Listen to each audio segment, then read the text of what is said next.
حضرت عباس علمدار فوج حسینی کے عظیم جانصاروں اور کربلا کے نامور مجاہدوں میں خصوصی احترام کے اہل ہیں۔ قومی ادب اور رسائی منظومات میں ان کا نام بہادری، وفاداری، خدمت گزاری اور سکائی کی علامت سمجھا جاتا ہے۔ محرم 61 ہجری کو امام حسین نے اپنی چھوٹی سی فوج کی دستہ بندی کی تو دایاں لشکر کی سپہ سالاری ظہیر بن کین کو عطا کی اور بائیں لشکر کی سرداری حبیب ابن مظاہر کو بخشی۔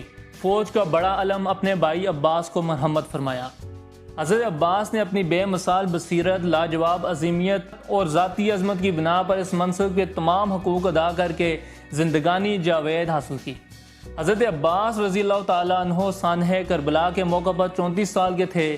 اس سے ان کی سن ولادت 26 ہجری ثابت ہوتا ہے۔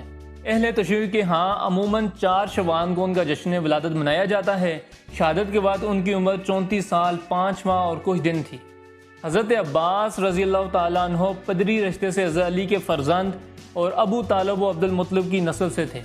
حضرت علی نے انصاب عرب کے ماہر اپنے بھائی عقیل کے مشر سے ام النبیین کلابیہ سے نکاح کیا۔ ام النبیین فاطمہ کے والد حزام بن خالد اور ان کی والدہ لیلہ بنت سہیل بن مالک تھیں۔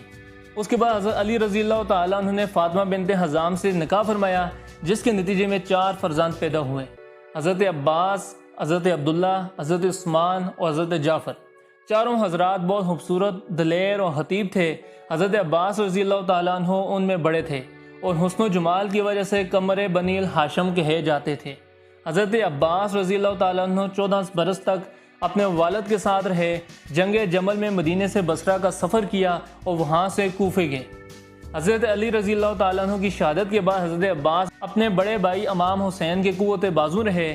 50 ہجری میں امام حسن رضی اللہ تعالیٰ عنہ نے شہادت پائی تو وہ امام حسین کا ہاتھ بٹاتے رہے۔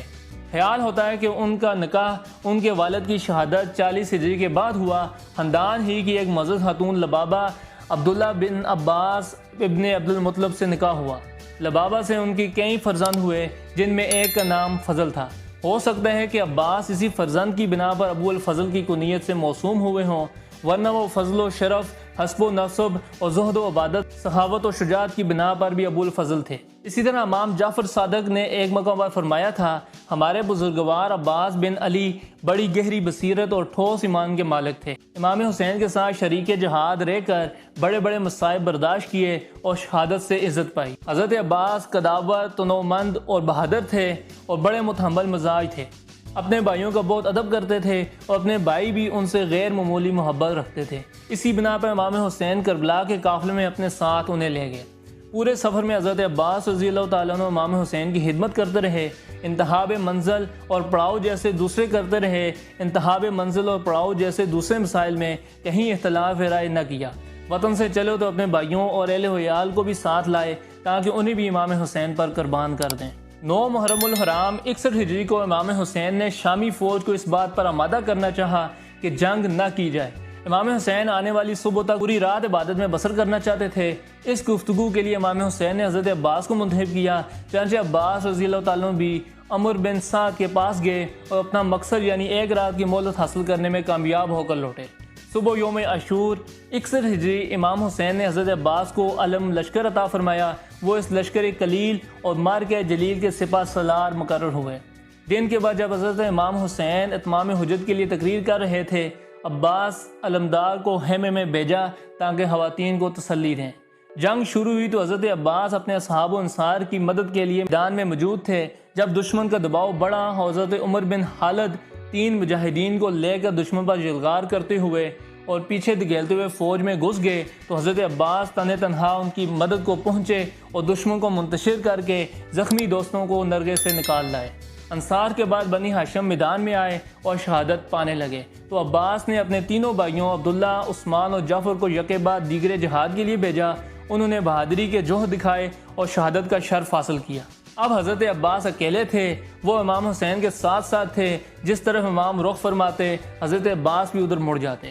آخر انہوں نے جہاد کی اجازت طلب کی۔ امام حسین نے بڑی حسرت سے فرمایا، تم میرے علمدار ہو۔ انہوں نے عرض کیا، اب مجھ میں تاب نہیں، زندگی بار گراں ہے۔ امام نے فرمایا، اچھا تو پانی کی فکر کرتے جاؤ۔ حضرت عباس نے سوکھا مشکیزہ لیا اور نہر کی طرف روانہ ہوئے۔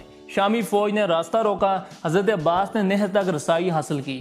مشکیزہ پانی میں ڈال دیا، چلو میں پانی لے کر پینا چاہا، مگر امام حسین اور اطفال کی پیاس یاد کر کے پھینک دیا، مشکیزہ بھرا اور پانی پیے بغیر نہر سے پلٹے۔ اب حضرت عباس یہ رزق پڑھتے ہوئے جا رہے تھے، یعنی موت خواہ کتنی ہی گہرا تنگ کرنے والی ہو، میں موت سے کبھی نہیں ڈرتا، یہاں تک کہ تلواروں کے سائے میں زمین پر گرا دیا جاؤں۔ رزق کے یہ اشعار حضرت عباس کی نفسیات عظیمت، شجاعت اور غیر معمولی وفاداری کا اعلان ہے۔ معلوم ہوتا ہے کہ دشمن ان سے ڈر کر سامنے سے ہٹے اور پہلو کی آڑ لے کر حکیم ابن طفیل نے ان کے دانے ہاتھ پر تلوار کا وار کیا۔ انہوں نے علم سنبھالتے ہوئے کہا، یعنی خدا کی قسم تم نے میرا دانا ہاتھ ضرور کاٹ دیا، مگر میں ہمیشہ اپنے دین اور صادق الیقین امام حسین کی حمایت کرتا رہوں گا، وہ امام جو طاہر و امین رسول کے فرزند ہیں۔ یہ رزق پڑھ کر حملہ کیا اور دشمن کو پیچھے ہٹا دیا۔ اب کی مرتبہ زین بن ورقہ، حکیم بن طفیل نے ایک درخت کی آڑ لے کر بائیں ہاتھ پر تلوار کا وار کیا۔ حضرت عباس کے دونوں ہاتھ قلم ہو چکے تھے۔ اس موقع پر ایک شخص نے مشکیزہ پر تیر مارا اور دوسرا تیر سینے میں لگا۔ حضرت عباس گھوڑے سے گرے اور امام حسین کو آواز دی۔ امام نے صدا سنی تو بڑے کرب سے کہا، اب کمر ٹوٹ گئی اور تدبیر ختم ہو گئی۔ حضرت عباس کو مشکیزہ لانے اور پانی پہنچانے کی سعی کرنے کی وجہ سے ابو الکربہ بھی کہا جاتا ہے۔ امام حسین پر اس سانحے کا بے حد اثر ہوا۔